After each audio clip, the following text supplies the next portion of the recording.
Hey, what's up, YouTube? This is EV Comics, and welcome to another indie comic review. Now, today I have a very special episode because I was made aware of something that I did not know about.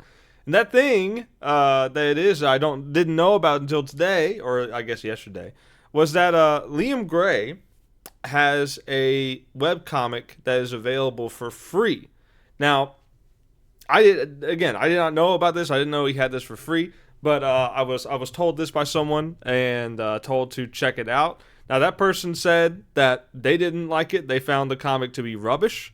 I'm gonna tell you right now, I don't think it's rubbish, but I do have some things to say about it, positive and good. I positive and negative. And there's I don't know. It's just an interesting thing to look at because this is the only thing that I have of Liam's to check out because I'm not really interested in getting Dino King or anything like that. But I can check out something that's free. And something else I've noticed about this is that this is, from what I've been told, drawn and written by Liam. You can check out the details here. It doesn't really say anything else. It just says Liam Gray. So unless somehow I am mistaken, this is something entirely birthed from the loins of Liam Gray himself. Now, I want to go ahead and get into it, and I want to start off by talking about the art. So I'll go ahead and click this. Well, first of all, 10,000 views on just Volume 1. This is back in 2023. I guess he hasn't uploaded it since.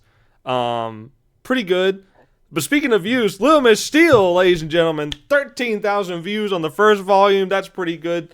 And then the rest of it's also pretty good. The rest of it's obviously like your first volume is always going to have like the most views, and then everything else is going to have less, unless for some reason you have a specific volume that's just way better than the others later on, which is rare, but sometimes that happens. Yeah, you guys have been like killing it with the views. The stuff, some of the stuff is over a year old, and obviously it's got more views than some of the most recent stuff. But you guys have really been killing it. I mean, the rate that episode Volume 6 has been getting views is even higher than episode 5 as far as like how fast it's going.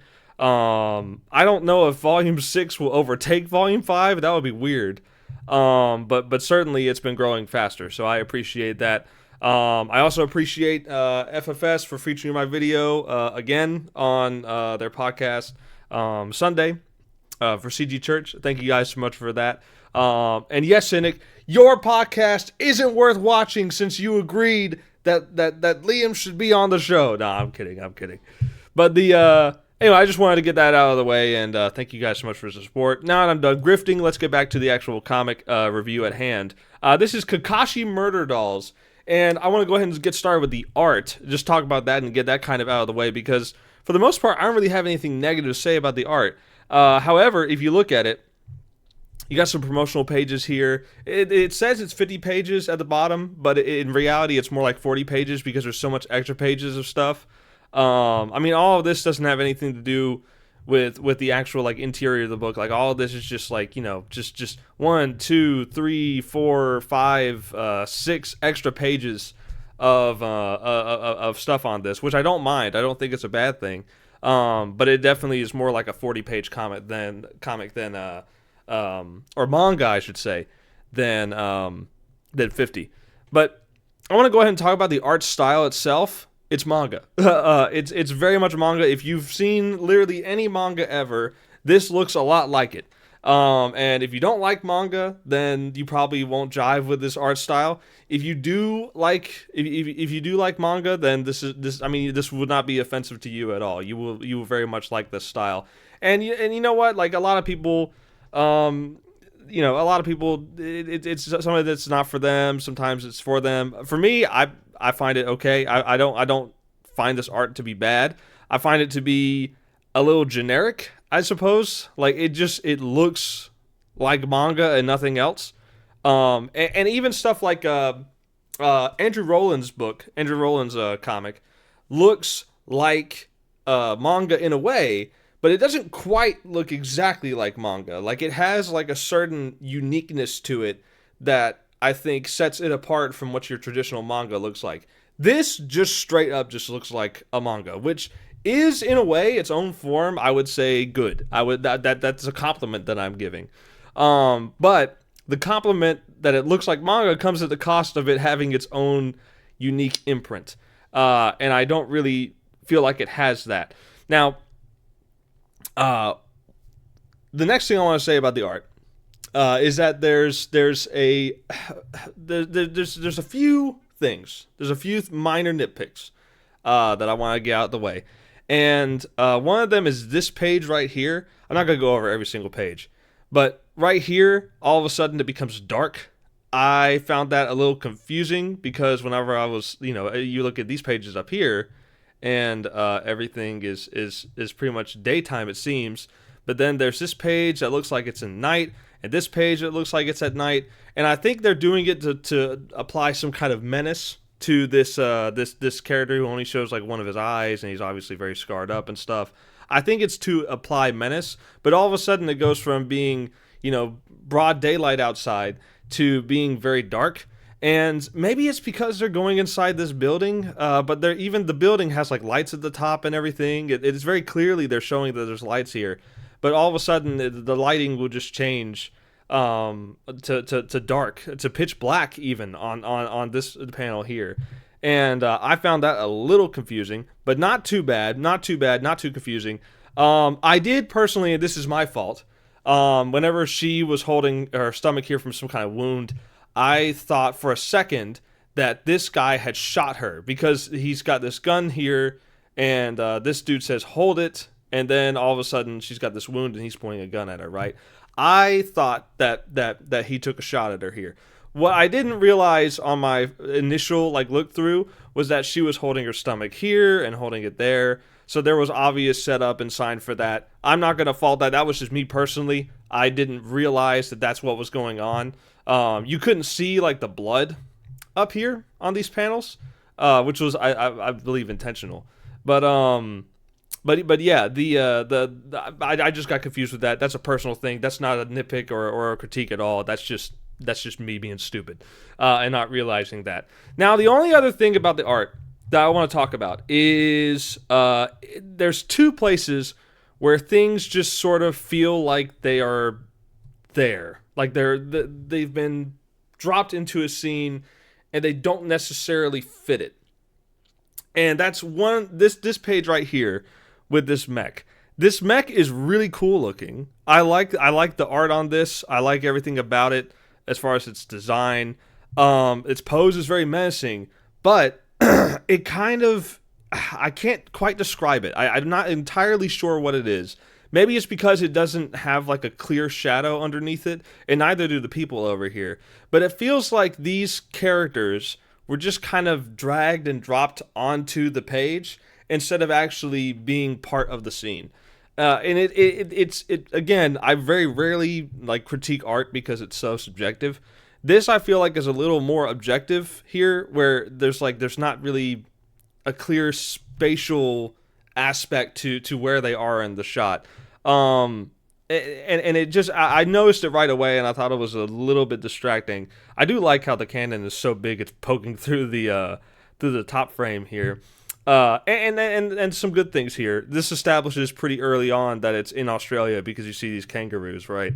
I immediately knew that before I even read the dialogue, and trust me, the dialogue is very Australian. But the placement of the mech, I think, is just a little, and even the people, I would say, it's just a little, just, I don't know, it just doesn't really feel quite that they're in the scene that they're supposed to be in. It feels like they've just been dragged and dropped in. And look, I'm not saying that you can't take artwork that's larger, that's more zoomed in or something, then put it in a scene, another scene elsewhere, and make it work. I'm not saying you can't do that, because I've done that. I've taken artwork that I've done before and changed the facial expression or changed something about the way the hair flows and stuff like that and used it in a different scene. You can do that. It's totally fine. But I will say that right there especially felt just a little bit rough. And now I'm going to show one more thing. I'm going to show one more thing here. And that's this scene here. This character in the background is just a little, I'm not, again, it's hard to kind of put into words, but I feel like this character And tell me if this makes sense. It feels like this character was drawn, this masked guy with all the armor and everything. It feels like this guy was drawn on a much closer zoom into him. It feels like it was like, let me see if I can just zoom in. Yeah, here we go. It feels like he was on like a full page or like a much larger panel where you could see more detail, because he's got a lot of shading detail to him. And in the background, it doesn't really work because he's distracting. I mean, he's got this white glow around him, and like, yeah, the characters tend to have that white outline around them anyway. It seems, and I believe that's the style, since it's like that everywhere. But something about the shading, something about the amount of detail on this background character that's not really important to the scene. It just kind of, I don't know, it just feels a little out of place. It feels like you could have either drawn him at much lower detail, or use like if my theory is correct, that Liam drew him on a much larger frame and just shrunk him down and put him in the background. Maybe just take away some of the shading detail on him so that he doesn't look so weird back there. He doesn't look so distracting back there. And that, that's really, as far as the art goes, that's my only real critiques. The rest of it is just style preference, and I'm fine with the style. It is a bit generic manga looking. There's not really too much unique about it to Liam. It very much is manga, and and good or bad. If you like it, great. If you don't like it, oh well. But as far as the art goes, I've got nothing else to say. I'm going to get moving on to the world building. And now the world building, I think, is actually some really good stuff here. I actually think there's some really cool ideas being presented very early on. You've got these crows, these giant crows that are, man-eaters and stuff like that. Then even the smaller crows are deadly because they can they eat on the bodies. They infect you with this virus, which, by the way, I got to say it now. The name of the virus is Corvid. The Corvid virus. And this came out in 2023. Look, it's just a little corny. Whether or not it's supposed to be an analogy for COVID or not, I have no idea. If the story goes along and says the virus is actually not real, it's actually a fake thing that the government and these corporations made to ruin us and control us, it's very much on the nose, and I don't like it because of that. It's not subtle at all. If that's the story, I don't know if that's the story or not, because there's only one volume of this available. So that's all I really had to go off of. But yeah, the name Corvid. It's on the nose, man. It's on the nose.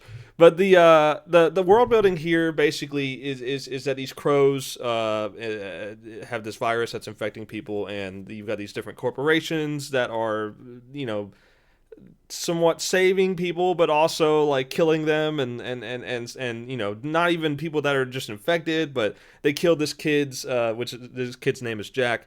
They kill his parents. His mom seems to be infected. His dad is not. And they kill him anyway right in front of him. Instead of at that point just mercy killing the kid, they keep him and then they use him for some kind of experiment later on, which gives him these powers and turns him into what is called a scarecrow. Now, I like the idea that it is basically a zombie-like virus, plague apocalypse that's going on in Australia. But it's not just a zombie virus, right? You've got these crows, which add a little bit of uniqueness to it, right? You've also got these characters. They got their modifications allow them to absorb electric energy and even travel fast on telephone poles and cables. And I thought that was a really cool scene where the characters are doing that. They're traveling from a farm to a bar on the cables. I thought that was cool. That's a cool idea. They got these sais that are built to take out these birds. And the technology seems to be like super advanced and stuff like that. Like, it's a little bit of cyberpunk, a little bit of zombie apocalypse, and a lot of anime, a lot of manga tropes and stuff like that. And I think while none of these things are entirely unique on their own. I think the combination for the world, I think it works. And I think there's some interesting things to do with this world that Liam has set up here. It's all pretty cool in the Outback setting, while strange because it's in a Japanese manga style, having all of these characters being extremely Australian, down to the vocabulary. It does make it a little more unique, because since most anime is set in Japan, and even the fantasy stuff is usually set in like its own kind of world, that's obviously very Japanese. Um, the Australian setting makes it unique, is what I'm saying, and I think while the art style might not be the most unique, I think the world makes up for that a little bit.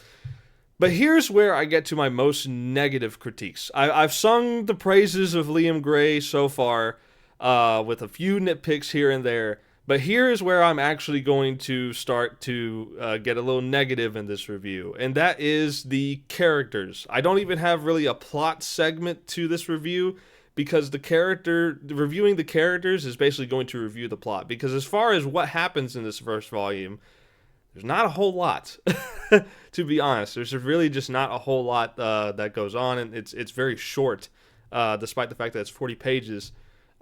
It's really short in what it's actually able to accomplish with those pages. And I've seen comics of shorter length, or about the same length, that have told much more of a complete story, if not a little faster paced, still telling a more satisfying story that ends up leaving me wanting more. Comparably, I think the review I just posted for a Puppet was about the same length. It was very similar. I can't remember exactly the page count, but it was very similar.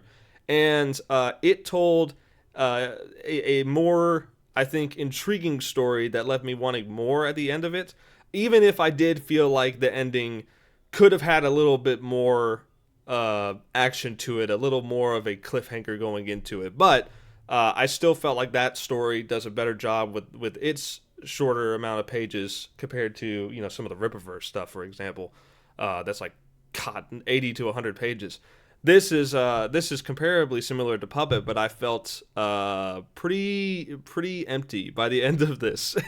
and the best way I can tell this, the best way I can explain why I felt this didn't work for a story for me, is to make a comparison. And thank you so much, Liam Gray, for letting me talk about Symbiotic Titan. Now, this extremely underappreciated, criminally so, I would say, piece of Genndy Tartakovsky's work. He's done stuff like Dexter's Laboratory, the Samurai Jack, the Clone Wars 2003 miniseries for Star Wars. This show, he did the Hotel Transylvania, which I only watched the first one, and I was okay with that. But he also did Primal, which is a really good series that just got its third season, is going on right now. Genndy is extremely good. He is an extremely good animator, and this, in my opinion, is one of his best things he's ever made. And it's sad because it got canceled after one season because it couldn't sell toys. But I bring this up because there are some very similar comparisons I can make here to Kakashi Murder Dolls that will explain why I don't think it worked. So in Symbiotic Titan, in the first episode, you get to see this planet that's being that's under siege. You've got these characters that are running around. This girl on the back is Princess Alana. She's the daughter of the king. The king's trying to get her and this young soldier Lance, trying to get them with their robot friend Octus. He's trying to get them off planet so that they can be safe. And he's going to stay behind for his people, but also to make sure that the people that are attacking cannot find Alana. And in a short amount of time, in a very short amount of time, you figure out, you feel the sacrifice that the king makes. You feel like the weight of that, because in just a short amount of time, in I'm talking like minutes, like not even maybe 5 minutes, you get to see the king is characterized as a loving father, and also a badass. And you also get the characterized that throughout the first episode later on that Alana is a very cheerful and upbeat person, very positive person despite her circumstances, and she's also a really capable fighter in her own mech suit. Lance is a extremely competent fighter and a very angsty teen boy. And the comparison here that I want to make is to these main characters here in Murder Dolls. Which, by the way, why is it called Murder Dolls? They're not dolls. They're scarecrows. Why not just call them scarecrows or murder scarecrows? Anyway, you've got this main character here, which, of course, because it's manga, she has gigantic boobs and barely any clothing on. Uh, which I like the design. I think the design is good, but it again, it's a little anime tropey.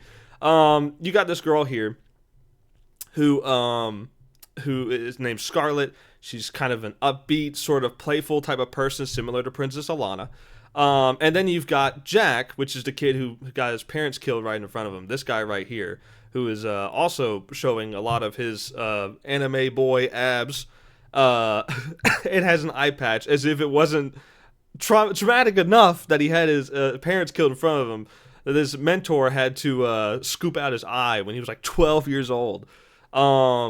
It's a little bit overkill in my opinion, but that's just me. That's a personal thing. But the main thing here is that this guy is angsty, and he's a young guy, and he's sort of like her protector. Not really, like not a princess and soldier dynamic, but like a big brother and little sister dynamic. And then they have this mentor guy, and this dude is sort of like their father. He took them in and basically trained them to be scarecrows to hunt these crows here. And what you end up seeing throughout this, by the way, this totally is the same art. This is the same art, which again, no shame in using the same art, but definitely this armored guy back here, the shading detail should have been like done away with. Like you should have done away with some of the shading on this dude to put him in the background, because I can see it. I can see that it's the same exact artwork.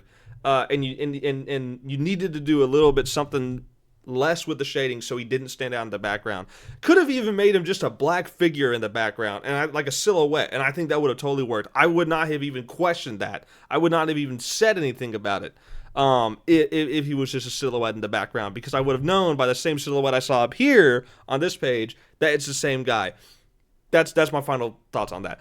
But this mentor dude who sort of took them in and trained them, he is very drunk, and the conversation here basically describes that this dude wasn't always this way, but now he's just become worse and worse. He's insulting them. He's saying, I wish I'd never taken yous in. And basically they leave. They part ways after being in this argument here.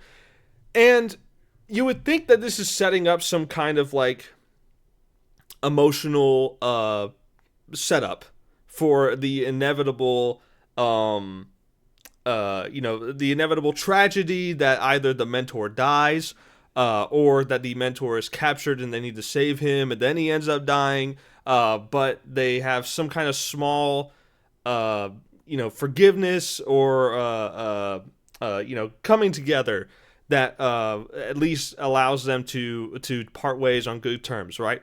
Well, this dude comes in, skull-faced dude, which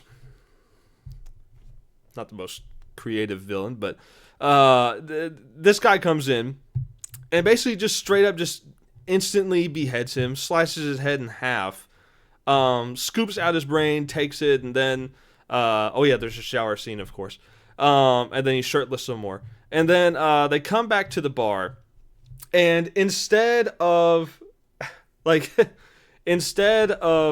crying about it, instead of being like extremely like upset about it and everything, they're kind of chill. Basically, it seems like these guys that are like amplified, their bodies have been like altered or whatever, they can apparently be put back together and come back to life, but the brain is gone, so they can't do that.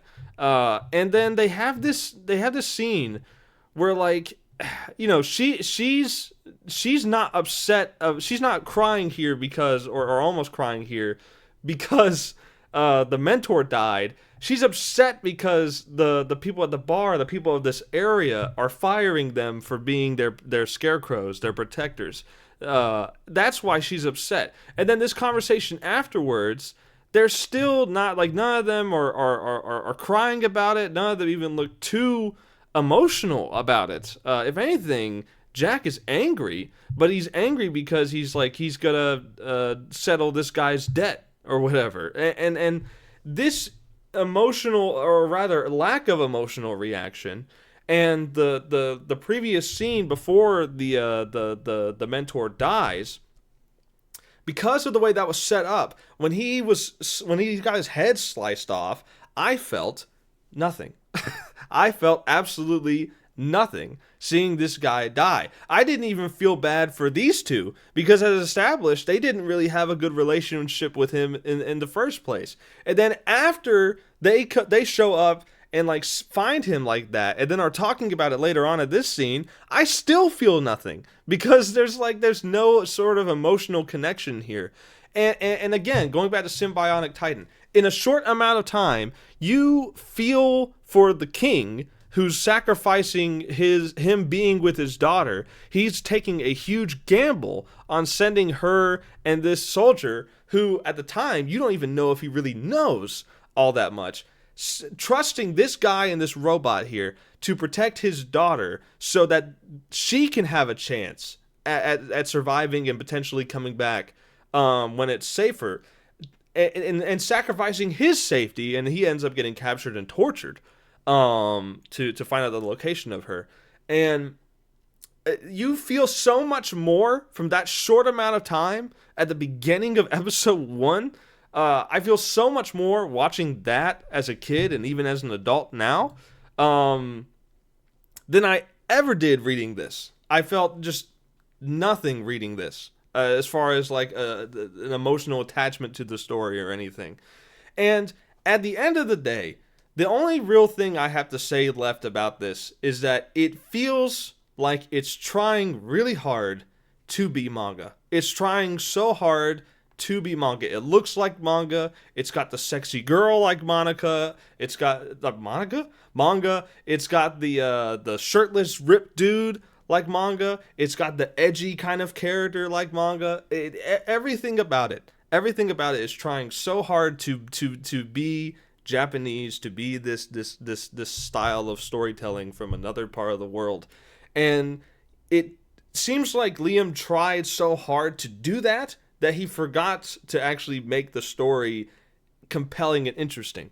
Because at the end of Puppet, the last thing I reviewed, I, despite being a little let down by the ending, I want to know more. I want to know more about, like, you know, what her powers are, how, you know, why she was chosen to be given powers and be revived in the first place, what this mysterious black creature with the yellow eyes is. Like, all of that, like, I'm very interested in all that. I want to find out more. This, I don't really care. And it's because the characters, while the personalities were well established, the actual motivations and the character attachments, I don't really feel anything with. Even these two, who are, like, you know, supposed to be like brother and sister, I still didn't really find myself getting attached to it, because it didn't really feel like they shared a emotional connection. Not even whenever they were talking about the mentor that died. And in fact, I can't even remember the mentor's name off the top of my head. That's why I've been calling him the mentor. It's just, to me, I feel like there's a lot of good potential for this, and maybe with like volume 2, maybe it answers a couple of things.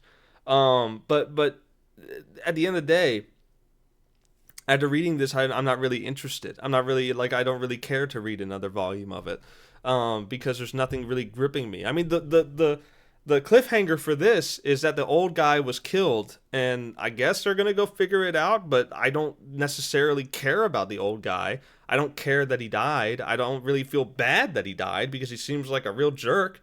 I kind of care about these characters and their well-being, but not really. Like, it's just, it feels very surface level. It feels very like This is like, these characters are written the way they are because they're written the way they are in manga. And not to toot my own horn, but when I was making Little Miss Steel, I wanted to make something that felt like 2000s cartoons. But I also wanted to tell my unique story with that kind of storytelling formula and visual style.